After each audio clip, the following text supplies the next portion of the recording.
మీరు చెప్పారు మాది ప్రజాపాలన ఇందిరమ్మ రాజ్యం అని. మీరు పదే చెప్పారు 100 రోజుల్లో నేను అన్ని చేస్తా అని. మీరు ఇచ్చిన 6లోనే 13 హామీలు ఉన్నాయి. ఆ 13లోనే 3-4 చేశారు. మీరు ఫెయిల్ అయినట్టే కదా సార్. మీరు కక్ష సాధింపు చేయనంటారు. కాళేశ్వరం ప్రాజెక్ట్ ని అలా ఉత్సవ విగ్రహంలా పెట్టి రైతులను ఎందుకు సార్ గోసపెడుతుంది కాంగ్రెస్ ప్రభుత్వం? మీకు కాళేశ్వరం గురించి కాంగ్రెస్ వాళ్ళకి ఇప్పుడున్న ముఖ్యమంత్రికి తల తోక తొండం ఏ తెలియదంట. మీరు చెప్పిన దాంట్లోనే ప్రతి మహిళకు 2500, 18 ఏళ్లు దాటిపోయి చదువుకునే అమ్మాయికి స్కూటీ, తులం బంగారం, ఇవన్నీ జనం ఆశించే కదా రేవంత్ రెడ్డికి పట్టం కట్టారు జనం. అంటలేను, మీరు అడిగిన దాన్ని కూడా తప్పు పడతలేను. మీరు అధికారంలో వచ్చిన వెంటనే జాబ్ క్యాలెండర్ ప్రకటిస్తా అని చెప్పారు. దాదాపు 5 నెలలు అవుతుంది, ఇప్పటి వరకు జాబ్ క్యాలెండర్ ప్రకటించలేదు. పైగా చూడనట్టు ఆల్రెడీ జాబ్ క్యాలెండర్ ప్రకటించినాం, నోటిఫికేషన్స్ ఇచ్చినాం, 30,000 ఉద్యోగాలు ఇచ్చినాం, మెగా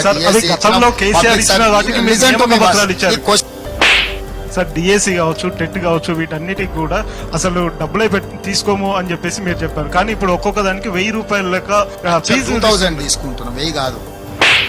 మార్పు రావాలంటే కాంగ్రెస్ కావాలి అన్నటువంటి వాళ్ళే ఈ రోజు సోషల్ మీడియాలో గానీ బయట గానీ తెగ ప్రచారం చేస్తున్నారు. కాంగ్రెస్ వచ్చింది కరెంటు పోయిందని, లేకపోతే వ్యవసాయ బావుల వద్ద కూడా మళ్ళీ ట్యాంకర్లు తెచ్చి నీళ్లు పెట్టుకోవాల్సినటువంటి పరిస్థితి ఎదురైందని. మీరు అమలు చేస్తున్న ఈ కొన్నిట్లో కూడా వ్యతిరేకత వ్యక్తమవుతోంది.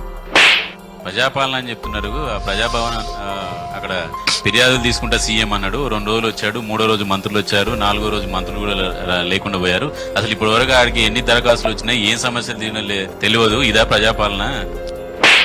మీ మీద serious allegation. BJP fire brand ఉన్న ప్రాంతాల్లో ప్రధానంగా సికింద్రాబాద్, కరీంనగర్, మల్కాజ్గిరి, చేవెళ్ల, మెదక్, నిజామాబాద్ లో కాంగ్రెస్ కావాలని డమ్మీ అభ్యర్థులు పెట్టారు. డమ్మీ అభ్యర్థులు పెట్టి బీజేపీ అభ్యర్థులు గెలిపించడానికి అంతర్గతంగా రేవంత్ రెడ్డి కుట్ర చేశారు.